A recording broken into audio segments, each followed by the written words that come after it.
അത് ചിലപ്പോൾ ശരിയായിരിക്കും. പിന്നെ VPക്ക് ഇപ്പോൾ ഇൻകം ഒന്നുമില്ലല്ലോ. അതുമാത്രമല്ല, ഹോസ്പിറ്റൽ കേസിനൊക്കെ നല്ലൊരു എമൗണ്ട് ചെലവായിട്ടുണ്ടാവും. ആ, അതൊരു കാരണ. പക്ഷെ എനിക്ക് തോന്നുന്നത് VP അങ്കിളുടെ അനുവാദം ഇല്ലാതെ FD അപ്പുവിന്റെ പേരിലേക്ക് ട്രാൻസ്ഫർ ചെയ്തത് അങ്കിളിന് അത്ര ഇഷ്ടമായിട്ടില്ലെന്ന് തോന്നുന്നു. അതേപ്പറ്റി ഗീത നിന്നോട് വല്ലതും സൂചിപ്പിച്ചോ? അങ്ങനെ നേരിട്ട് അതേപ്പറ്റിയൊന്നും പറഞ്ഞില്ല.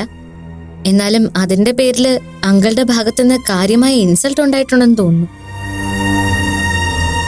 അതുകൊണ്ടാവുമല്ലോ സ്വന്തം കാലിൽ നിൽക്കാൻ ഒരു വരുമാന മാർഗം വേണമെന്ന് ആന്റിക്ക് ഇപ്പൊ തോന്നി തുടങ്ങിയത്.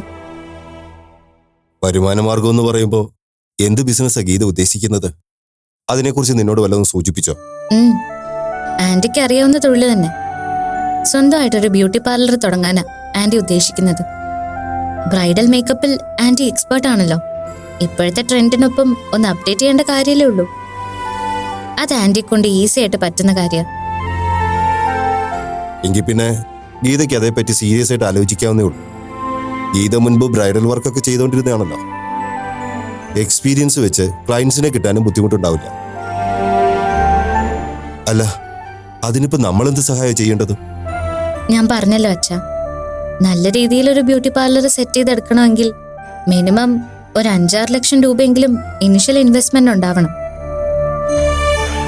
ഇപ്പോഴത്തെ സാഹചര്യത്തിൽ അത്രയും ക്യാഷൊന്നും ഗീതാന്റെ കയ്യിൽ ഉണ്ടാവില്ലെന്ന് ഉറപ്പാ.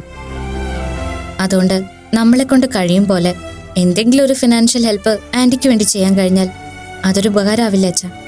എന്തെങ്കിലും ഒരു സഹായം എന്നതുകൊണ്ട് നീ എന്താ ഉദ്ദേശിക്കുന്നത്? ഇനിഷ്യൽ ഇൻവെസ്റ്റ്മെന്റിനുള്ള കാശാണോ? അതൊക്കെ അച്ഛന്റെ ഇഷ്ടം പോലെ.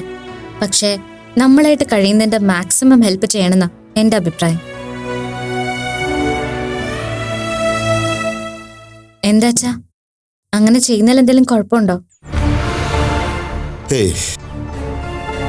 ഞാൻ അതല്ല മോളെ ആലോചിച്ചത്. അവരെ സഹായിക്കുന്നതുകൊണ്ട് കുഴപ്പമൊന്നുമില്ല. മാത്രമല്ല, അത് നമ്മുടെ കടമയാണ് താനും. പക്ഷെ നമ്മൾ ഇങ്ങനൊരു സഹായം ചെയ്യുന്നത് VP അറിഞ്ഞാലുള്ള അവസ്ഥയെ പറ്റിയാ ഞാൻ ചിന്തിക്കുന്നത്. ഒന്നാമത്, ഗീത ഇങ്ങനൊരു സംരംഭം തുടങ്ങാൻ പോകുന്നത് VPയുടെ അറിവോ സമ്മതത്തോടെ ആയിരിക്കില്ല. അപ്പോൾ സ്വാഭാവികമായും നമ്മൾ ഗീത ഹെൽപ്പ് ചെയ്തു എന്നറിഞ്ഞാൽ VPക്ക് അത് ഇഷ്ടപ്പെടണമെന്നില്ല. ഇപ്പോഴത്തെ സാഹചര്യത്തിൽ അങ്ങനെ ഒരു സഹായം ചെയ്ത VP നമ്മളെ തെറ്റിദ്ധരിക്കാനും ചാൻസ് ഉണ്ട്. അതിന് നമ്മൾ ആന്റിയെ സഹായിക്കുന്ന കാര്യം അങ്കിൾ അറിയാതിരുന്നാ പോരെ? അതെങ്ങനെ ശരിയാവുമാളൂ? നമ്മളിൽ നിന്നല്ലെങ്കിലും മറ്റേതെങ്കിലും ഒരു സോഴ്സിൽ നിന്ന് VP അത് അറിയാനിടയായ അത് പ്രശ്നമാവില്ലേ? അപ്പോ ഒരു വാക്ക് തന്നോടും കൂടി ചോദിക്കാമായിരുന്നില്ലെന്ന് VP ചോദിച്ചാൽ നമ്മൾ എന്ത് സമാധാനം പറയും? അങ്ങനെ ചോദിച്ചാ അതൊന്നും എനിക്കറിയില്ല അച്ഛാ. എനിക്ക് തോന്നുന്നത് ആന്റി ആയിട്ട് ഒരിക്കലും ഈ കാര്യം അങ്കിളിനോട് പറയില്ലെന്നാ. ആന്റി അങ്ങനെ പറയാതിരിക്കുന്നിടത്തോളം നമ്മളാണ് സഹായിച്ചെന്നറിയാൻ VP അങ്കിളുടെ മുമ്പിൽ മറ്റു വഴികളൊന്നുമില്ല. പിന്നെന്താ പ്രശ്നം? ആന്റി ആയിട്ട് എന്നോട് ആവശ്യപ്പെട്ടിട്ടല്ല ഞാനിത് അച്ഛനോട് പറഞ്ഞത്. ഇൻവെസ്റ്റ് ചെയ്യാൻ കാശുണ്ടായിരുന്നെങ്കിൽ ഒരു ബ്യൂട്ടി പാർലർ തുടങ്ങായിരുന്നു എന്ന് ആന്റി വളരെ നിരാശയായിട്ട് സംസാരിച്ചപ്പോ എനിക്ക് നല്ല സങ്കടം തോന്നി. അതുമാത്രമല്ല, എന്തെങ്കിലും ഒന്നിൽ എൻഗേജ്ഡ് ആയിരുന്നാൽ അത് ആ പാവത്തിനൊരു ആശ്വാസമാവുകയും ചെയ്യും. അതുകൊണ്ടാ എന്റെ മനസ്സിൽ ഇങ്ങനെ ഒരു ആശയം തോന്നിയത്.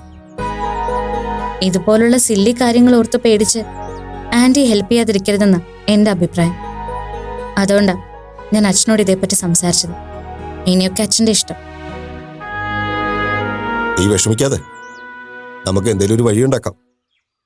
ഏതായാലും ഞാൻ ഇതേപ്പറ്റി അമ്മയോടൊന്ന് ആലോചിക്കട്ടെ, എന്നിട്ട് തീരുമാനിക്കാം. എന്താ? മതി. അമ്മ എന്തായാലും എതിര് പറയില്ലെന്ന് എനിക്ക് നല്ല വിശ്വാസമുണ്ട്. ആലോചിച്ച് രണ്ടുപേരും കൂടി എത്രയും പെട്ടെന്ന് ഒരു തീരുമാനം എടുത്താൽ നല്ലത്. ആ അതെ, ഈ കാര്യം ഇപ്പോ ആന്റിയോട് പറയണ്ട. എല്ലാം ഒന്ന് സെറ്റായിട്ട് നമുക്കൊരു സർപ്രൈസ് ആയിട്ട് പറഞ്ഞാൽ മതി.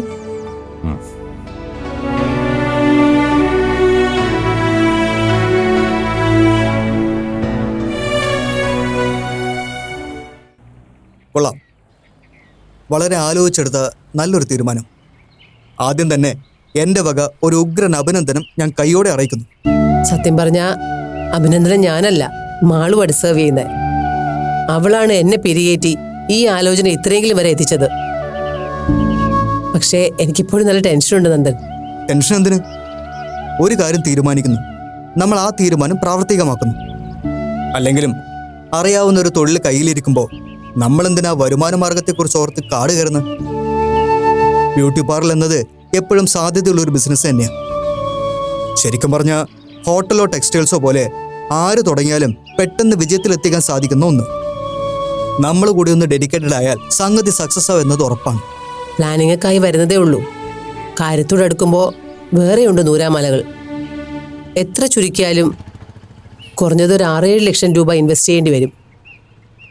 അതിനുള്ള ക്യാപിറ്റൽ മാഡം എങ്ങനെ മനസ്സിൽ കണ്ടിരിക്കുന്നത്? ഒന്നും ഒരു ഐഡിയ ഇല്ല നന്ദൻ. വെളിപാട് പോലെ തോന്നിയ ഒരു ആഗ്രഹത്തിന് പിന്നാലെ ഇറങ്ങി തിരിച്ചിരിക്കുക ഞാൻ. അത് എത്രമാത്രം സക്സസ് ആവുന്നൊക്കെ ഇനി കണ്ടറിയണം. ഒന്നുമില്ല മാഡം, അങ്ങനെ ടെൻഷൻ ആവേണ്ട കാര്യമൊന്നുമില്ല. നമ്മുടെ ആഗ്രഹം അത്രമാത്രം ശക്തമാണെങ്കിൽ അതിനുള്ള അവസരം നമ്മുടെ മുന്നിൽ ഉണ്ടാവുക തന്നെ ചെയ്യും. ആ ഒരു വിശ്വാസമാണ് എൻ്റെ ക്യാപിറ്റൽ. തൽക്കാലം അതിന് പറ്റിയൊരു ബിൽഡിംഗ് കണ്ടെത്തി അഡ്വാൻസ് ചെയ്യണം. പിന്നെ എക്യുപ്മെന്റ്സ് ഒക്കെ കുറേശ്ശെ അറേഞ്ച് ചെയ്യാവുന്നതേ ഉള്ളൂ. ഒന്ന് തുടങ്ങി കിട്ടിയ ക്ലയൻസ് ഒക്കെ താനേ ആയിക്കോളും മാഡം. ബിൽഡിംഗ് അന്വേഷിക്കാൻ എൻ്റെ കെയർ ഓഫിൽ ഒരാളുണ്ട്. സിറ്റിയിൽ അത്യാവശ്യം കോൺടാക്ട്സ് ഒക്കെ ഉള്ള ഒരാളാണ്, ഒരു സുരേന്ദ്രൻ. വേണ്ട നന്ദൻ, പ്രോപ്പർ സിറ്റിയിലൊന്നും അന്വേഷിക്കണ്ട. അഡ്വാൻസ് റെൻറ്റും ഒക്കെ നമുക്ക് താങ്ങാൻ പറ്റാത്തതായിരിക്കും. അതോർത്ത് വിഷമിക്കണ്ടെന്നേ. നമ്മുടെ ഒരു കപ്പാസിറ്റി ഞാൻ അയാൾക്ക് ബ്രീഫ് ചെയ്യുന്നുണ്ട്. അയാൾ മാഡത്തെ വന്ന് കണ്ടോളും. പിന്നെ പണിക്കർ സാർ എന്ത് പറഞ്ഞു? ഒന്നുമില്ല, അപ്പൂനെ എങ്ങനെയെങ്കിലും തിരിച്ചു കൊണ്ടുവരാനുള്ള ശ്രമത്തിലാണ് VP. ഈ പറഞ്ഞതുപോലെ അതും എത്രമാത്രം സക്സസ് ആവുമെന്ന് കണ്ടു തന്നെ അറിയണം. അപ്പൂൻ്റെ ഭാഗത്ത് നിന്ന് അതിനോടുള്ള റെസ്പോൺസ് എന്താണെന്ന് വല്ലതും? ഇല്ല, അപ്പു ഇതുവരെ VPയോട് അനുകൂലമായൊരു മറുപടി പറഞ്ഞിട്ടില്ലെന്നാണ് അഭിമാമനിൽ ഞാൻ മനസ്സിലാക്കിയത്. മിക്കവാറും VPക്ക് അതിന് സാധിക്കില്ലെന്നാണ് എനിക്ക് തോന്നുന്നത് നന്ദൻ. എനിക്കും അത് തന്നെയാണ് തോന്നുന്നത്. പണിക്കർ സാറിനെ അപ്പു അത്ര പെട്ടെന്നൊന്നും വിശ്വാസത്തിലെടുത്തൊന്നും വരില്ല. അപ്പുവിനെ കാണാൻ പോകാൻ VP എന്നെ ക്ഷണിച്ചിരുന്നു. അപ്പുവിന്റെ സമ്മതം ഇല്ലാതെ ഞാൻ ചെല്ലില്ലെന്ന് പറഞ്ഞു. ആ പിന്നെ ഒരു കാര്യം കൊണ്ടുണ്ട് നന്ദൻ, അപ്പുവിന്റെ യൂട്രസ് റിമൂവലിനെ പറ്റി ഞാൻ VPയോട് പറഞ്ഞിട്ടില്ല. DNC കഴിഞ്ഞിട്ടുള്ള റെസ്റ്റാന്നാ പറഞ്ഞിരിക്കുന്നത്. ചിലപ്പോൾ അറിയുമ്പോൾ VP എങ്ങനെയായിരിക്കും അപ്പുവിനോട് റിയാക്ട് ചെയ്യാമെന്ന് പറയാൻ പറ്റില്ലല്ലോ. ഒന്നുകിൽ അപ്പുവായിട്ട് തന്നെ പറയട്ടെ, അല്ലെങ്കിൽ തൽക്കാലം പണിക്കർ സാറ് അത് അറിയാതിരിക്കുന്നത് തന്നെയാണ് നല്ലത്. അറിഞ്ഞു കഴിഞ്ഞാൽ അതൊരു പൊട്ടിത്തെറിയിലാണ് കലാശിക്കുന്നതെങ്കിലും. അതെ, അപ്പു സ്വന്തം ഇഷ്ടം നടത്തിയെടുക്കാൻ മനഃപൂർവ്വം ചെയ്തതാണെന്നേ VP ധരിക്കൂ. മാഡം തൽക്കാലം അതേക്കുറിച്ച് ഓർത്ത് വറിയിടാവണ്ട. ഇപ്പം മനസ്സിലൊരു മിഷൻ ഉണ്ടല്ലോ, നമുക്ക് അതിൻ്റെ ഒരു സാധ്യത എത്രത്തോളം ഉണ്ടെന്ന് നോക്കാം. ഞാൻ ഏതായാലും ആ ബ്രോക്കറോട് മാഡത്തെ വന്ന് കാണാൻ പറയാം. ശരി നന്ദൻ. നന്ദന്റെയും മാളുവിൻ്റെയൊക്കെ ഈ ഇൻസ്പിറേഷനാ എനിക്കൊരു ധൈര്യം നൽകുന്നത്. എന്തായാലും ഞാൻ ഒന്നുകൂടെ ഒന്ന് പ്രിപ്പയർ ആവട്ടെ, എന്നിട്ട് മതി. ശരി മാഡം, വരൂ, ഞാൻ ഡ്രോപ്പ് ചെയ്യാം. വേണ്ട, നന്ദൻ പൊയ്ക്കോ, ഞാൻ ഇവിടുന്ന് ഒരു ഓട്ടോ എടുത്തോളാം. മാഡം വരൂ.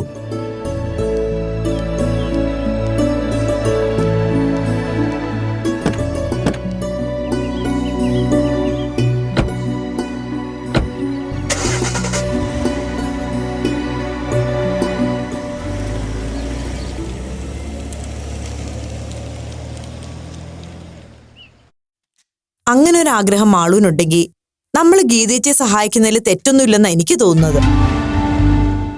മാളു പറഞ്ഞത് വെച്ച് നോക്കുമ്പോൾ അവിടുത്തെ കാര്യം അല്പം പരുങ്ങില്ലാണെന്ന് തോന്നുന്നു. അതുകൂടാതെ ഗീതയുടെ പേര് BP ഇട്ടിരുന്ന തുക അപ്പുവിന് കൊടുത്തതിന്റെ പേരിലും അവിടെ സംസാരം ഉണ്ടായിട്ടുണ്ട്. അത് ഗീതേച്ചി സ്വന്തം ഇഷ്ടത്തിന് വിനിയോഗിച്ചതൊന്നും അല്ലല്ലോ, അപ്പുവിന്റെ ചികിത്സക്കായിട്ട് കൊടുത്തതല്ലേ. അതിന്റെ പേരിൽ VPട്ടും ഗീതേച്ചിയെ ഇൻസൾട്ട് ചെയ്ത് സംസാരിച്ചെങ്കിൽ അത് തെറ്റ് തന്നെയാ. തെറ്റ് ശരിയൊക്കെ ആരെ പറഞ്ഞ് ബോധ്യപ്പെടുത്താൻ അശ്വതി? ഞാൻ നോക്കിയിടത്തോളം VP ഇപ്പോഴും താൻ പിടിച്ച മുയലിന് 3 കൊമ്പെന്ന മട്ടിലാ പെരുമാറുന്നത്. ഗീതയായിട്ട് ജീവൻ പോയാലും അപ്പുവിനെ കുറിച്ചൊന്നും വിട്ടുപറയില്ലെന്നുള്ള വാശിയിലും. പിന്നെങ്ങനെ രണ്ടുപേരും തമ്മിൽ യോജിച്ചു പോകും? അതിൻ്റെ കൂടെ തനിക്ക് ഇഷ്ടമില്ലാത്ത ഒരു കാര്യത്തിന് വേണ്ടി കാശ് ചെലവാക്കിയെന്നറിയുമ്പോൾ VPക്ക് അത് ഉൾക്കൊള്ളാനായിട്ടുണ്ടാവില്ല. അതിന്റെ ഇറിറ്റേഷൻ ആവും ഗീതയോട് തീർത്തത്. അതുമാത്രം ആവില്ല ഗീതേച്ചി ഇങ്ങനെ ഒരു കാര്യത്തെക്കുറിച്ച് ചിന്തിച്ചു തുടങ്ങിയത്. വരുമാനമില്ലാതെ എത്ര കാലം എന്ന് വെച്ചിട്ടാ ഒരു വീട് മുന്നോട്ട് കൊണ്ടുപോകാൻ പറ്റുന്നത്? VP ഏട്ടൻ ഇനി അടുത്ത കാലത്തൊന്നും ക്ലാസ് എടുക്കാൻ പോയി തുടങ്ങും എന്ന് എനിക്ക് തോന്നുന്നില്ല.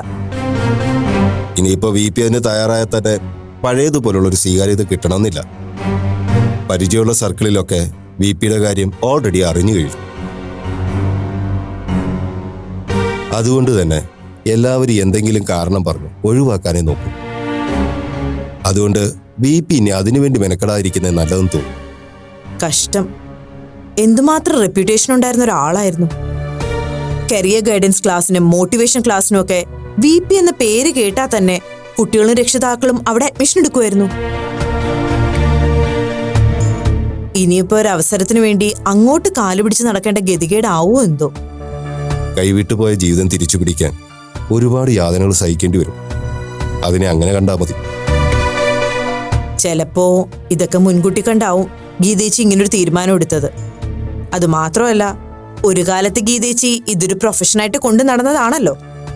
എനിക്ക് ട്രാൻസ്ഫർ ആയ പിന്നെയല്ലേ അപ്പുവിന്റെ മാളുവിന്റെ കാര്യം നോക്കാൻ വേണ്ടി ഗീതേച്ചി ആ ജോലി വിട്ടുകളഞ്ഞത്. ഇല്ലെങ്കിൽ അവരിന്ന് ഈ സിറ്റിയിലെ നമ്പർ 1 ബ്യൂട്ടീഷ്യനായിട്ട് മാറുമായിരുന്നു. ശരിയാ.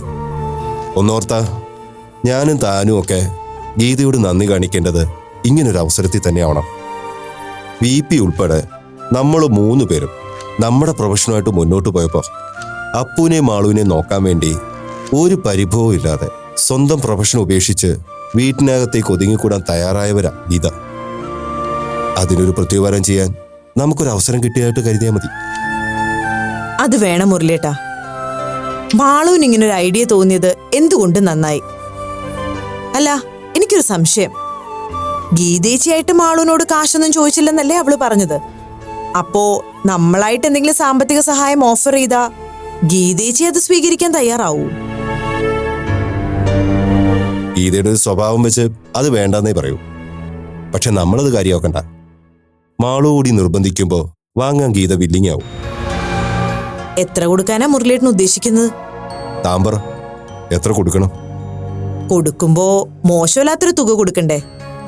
അതെ. തെറ്റില്ലാത്ത രീതിയിൽ ഒരു പാർലർ തട്ടിക്കൂട്ടി എടുക്കണമെങ്കിൽ എങ്ങനെ പോയാലും ഒരു 7-8 ലക്ഷം രൂപയെങ്കിലും ആവും. അത്ര കാശൊന്നും ഗീതേച്ചി വിചാരിച്ചാൽ നടക്കില്ലെന്നുള്ള കാര്യം ഉറപ്പാ. നമുക്കൊരു കാര്യം ചെയ്യാം ശ്രുതി. തൽക്കാലം 5 ലക്ഷം കൊടുക്കാം. പോരാതെ വന്ന് ചോദിക്കാൻ പറയാം. എന്താ?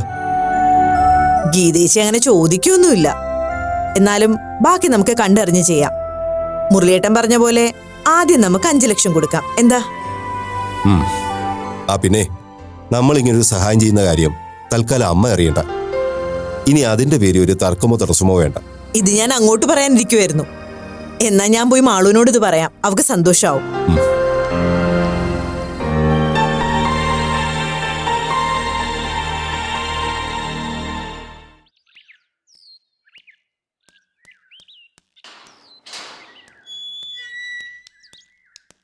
Good morning uncle. Morning Malu. Uncle എവിടേക്കാ? ഞാനൊന്ന് പുറത്തു പോവാം മാളു. ഒരാളെ കാണാനുണ്ട്. പോകുന്നത് അപ്പുനെ കാണാനാണോ? അപ്പുനെ കാണാനോ? ഏയ്, അപ്പുനെ പിന്നെ ഞാൻ കണ്ടതേ ഇല്ലല്ലോ. അതെ, അങ്കിൾ എന്നോട് കള്ളം പറയണ്ട. അങ്കിൾ അവിടെ രണ്ടാമതും ചെന്ന കാര്യമൊക്കെ അപ്പം ഞാൻ അറിയുന്നുണ്ട്. ഓ, നീ അത് അറിഞ്ഞില്ലെങ്കിലല്ലേ ഉള്ളൂ അതിശയം. മോള് പിന്നെ അങ്ങോട്ട് പോയിരുന്നോ? ഇല്ല അങ്കിൾ, ഞങ്ങള് ഫോണിലൂടെയുള്ള കോണ്ടാക്റ്റേ ഉള്ളൂ. അവിടെ ഇനിയും അങ്ങനെ കണ്ടിന്യൂ ചെയ്യേണ്ട കാര്യമില്ലാന്ന് മോളൊന്ന് അപ്പുനോട് പറ. അവൾക്ക് ഇവിടെ ഒന്ന് സുഖമായിട്ട് ജീവിച്ചൂടെ? ഇനിയിപ്പോ അപ്പുവിന്റെ കാര്യങ്ങൾക്ക് നോക്കാൻ ഒരാൾ വേണമെങ്കിൽ നമുക്കൊരാളെ അറേഞ്ച് ചെയ്യാവുന്നല്ലേ ഉള്ളൂ. ഞാനിത് അപ്പുവിനോട് എപ്പോഴും പറയാറുണ്ട് അങ്കിൾ. ആലോചിക്കാന്നൊക്കെ അപ്പു എന്നോട് പറഞ്ഞിട്ടുണ്ട്. ചിലപ്പോ ഉടനെ തന്നെ അവളൊരു ഡിസിഷൻ എടുത്തേക്കും. ആ, നോക്കാം. അല്ല അങ്കിൾ, ഞാൻ ചോദിക്കുന്നത് കൊണ്ട് വേറൊന്നും തോന്നരുത്. എന്താ മാളു, ഇങ്ങനൊരു മുഖവരിയൊന്നും നിനക്ക് പതിവില്ലാത്തതാണല്ലോ. എന്താ നിനക്ക് അറിയേണ്ടത്? അങ്കിള് ശരിക്കും അപ്പുവിനോട് പറഞ്ഞൊക്കെ സത്യമാണോ? എന്ന് വെച്ചാ? അല്ല, അപ്പു ഇവിടെ വന്ന സ്വന്തം ഇഷ്ടത്തിനൊത്ത് ജീവിക്കാൻ അനുവദിക്കുന്നൊക്കെ അങ്കിൾ അപ്പുവിനോട് ആണയിട്ട് പറഞ്ഞു എന്നൊക്കെ ഞാൻ അറിഞ്ഞല്ലോ. അത് സത്യമാണോന്ന് എനിക്കറിയേണ്ടത്. എന്താ അങ്കിൾ, എന്താന്നും വേണ്ടാത്ത? മാളു, പാലിക്കാൻ പറ്റാത്തൊരു ഉറപ്പ് ഞാൻ അപ്പുന് കൊടുക്കുന്നു നിനക്ക് തോന്നുന്നുണ്ടോ? ഇനിയിപ്പോൾ അഥവാ കൊടുത്താൽ തന്നെ അങ്ങനെ എളുപ്പത്തിൽ പറഞ്ഞു പറ്റിക്കാനാകുന്ന ഒരാളാണ് അപ്പു എന്ന് നീ കരുതുന്നുണ്ടോ? അതുകൊണ്ട് ഞാൻ അവളോട് അങ്ങനെ ഒരു കാര്യം പറഞ്ഞിട്ടുണ്ടെങ്കിൽ അത് 100% സത്യസന്ധമായിട്ട് തന്നെയാണ്. മതി. അങ്കിളിൽ നിന്ന് തന്നെ നേരിട്ടത് കേട്ടപ്പോ ഒരുപാട് സന്തോഷായി. ആന്റി എവിടെ? അകത്തുണ്ട്. ആ മാളു, അങ്കിളിനോട് മോൾക്ക് ചോദിക്കാനുള്ള ചോദിച്ചു. ഇനി നിന്നോട് അങ്കിൾ ഒരു കാര്യം ചോദിക്കട്ടെ? എന്താ അങ്കിൾ? ഞാൻ ചോദിക്കുന്നതിന് സത്യസന്ധമായൊരു ഉത്തരം മാത്രമേ നീ എന്നോട് പറയാവൂ. ഉറപ്പ്. അങ്കിള് ചോദിക്കേ. അപ്പൂനെ ഒരു ആൺകുട്ടിയായിട്ട് കാണാനാണോ അതോ ഒരു പെൺകുട്ടിയായിട്ട് കാണാനാണോ നിനക്കിഷ്ടം?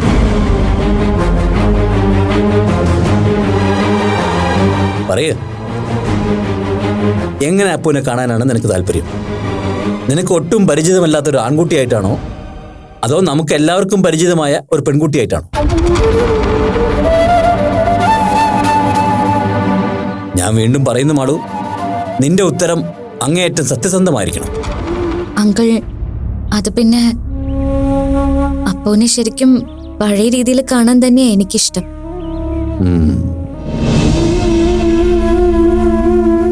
പക്ഷേ അപ്പൂന്റെ ഇഷ്ടം ആൺകുട്ടിയായിട്ട് ജീവിക്കാനാണെങ്കിൽ. സീമാളു, ഞാൻ ചോദിച്ചത് അപ്പൂന്റെ ഇഷ്ടത്തെ കുറിച്ചല്ല, നിനക്ക് അപ്പൂനെ എങ്ങനെ കാണാനാണ് ഇഷ്ടമെന്നാണ്. അത് അപ്പു ജനിച്ച ജെൻഡറിൽ തന്നെ ആകുന്നതാ എനിക്കിഷ്ടം. പക്ഷേ കണ്ടോ, അവളുടെ ഇന്റിമേറ്റ് ഫ്രണ്ടായ നിനക്ക് പോലും അപ്പോ ഒരു ആൺകുട്ടിയാകാൻ പോകുന്ന സത്യം ഇപ്പോഴും മാനസികമായി ഉൾക്കൊള്ളാൻ പറ്റിയിട്ടില്ല.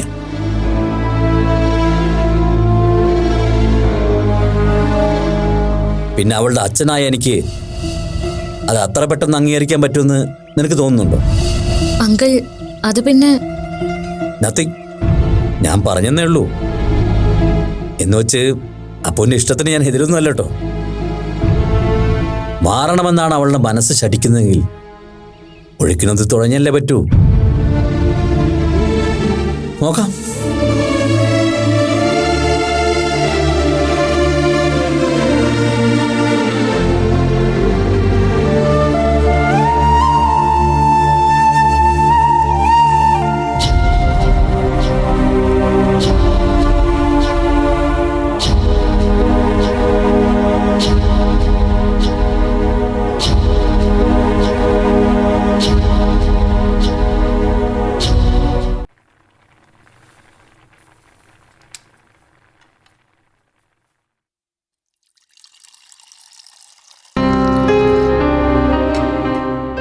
അങ്കിൾ ഇതുവരെ പോയില്ലല്ലോ ആന്റി.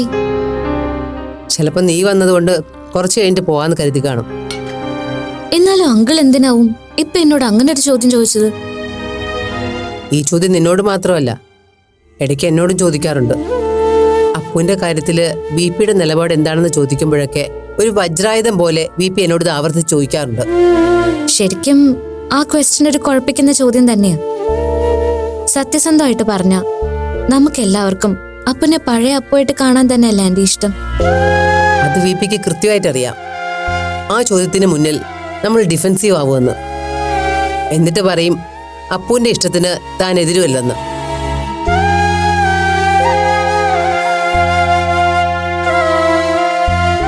എന്താ പറയാ, ഒരേ സമയം രണ്ട് വഞ്ചിയിൽ കാല് വയ്ക്കുന്ന പോലെ ആ രീതിയാണ് എന്റെ ഏറ്റവും വലിയ കൺഫ്യൂഷൻ മാളു. മനസ്സിലുള്ളത് എന്താണെന്ന് വ്യക്തമായും ആർക്കും ഒരു പിടിയും കൊടുക്കാത്ത പോലെ. അതന്നെ ഞാനും ഇപ്പൊ ആലോചിച്ചത്. അപ്പോന് അങ്ങനെ ഒരു വാക്ക് അങ്കിളായിട്ട് തന്നെ കൊടുത്തിട്ടുണ്ടെങ്കിൽ പിന്നെ ഈ ചോദ്യത്തിന് പ്രസക്തി ഇല്ലല്ലോ. അപ്പോന്റെ ഇഷ്ടം മാത്രം നോക്കിയാൽ മതിയല്ലോ. വിപി എന്തുദ്ദേശാവും അപ്പൂന് അങ്ങനെ ഒരു വാക്ക് കൊടുത്തതെന്ന് എനിക്കിനി മനസ്സിലായിട്ടില്ല. അപ്പൂനെ എവിടേക്ക് കൊണ്ടുവരിക മാത്രമാണ് വിപിയുടെ ഉദ്ദേശമെങ്കിൽ അത് വീണ്ടും പ്രശ്നങ്ങളിൽ ചെന്ന് അവസാനിക്കൂ. അങ്ങനെ ഒരു പേടി ശരിക്കും അപ്പൂനും ഉണ്ട് ആന്റി. അതാ ഇപ്പോഴും ഇക്കാര്യത്തിൽ ഒരു തീരുമാനം എടുക്കാതെ അപ്പു ഇങ്ങനെ ഒഴിഞ്ഞു മാറി നിൽക്കുന്നത്. പിന്നെ നിങ്ങൾ തമ്മിൽ ഇതിന്റെ പേരിൽ വീണ്ടും ഇഷ്യൂസ് ഉണ്ടാവുമെന്നുള്ള പേടിയും. അങ്ങനെ ഒരു പേടി അപ്പൂനുണ്ടാകുന്ന സ്വാഭാവികമല്ലേ മോളെ? കഴിഞ്ഞതെല്ലാം വിപി അല്ലേ മറന്നിട്ടുള്ളൂ. അപ്പൂന് അതൊന്നും വിചാരിച്ചാൽ കൂടി മറക്കാൻ കഴിയില്ലല്ലോ. അപ്പൂന് മാത്രമല്ല എനിക്കും.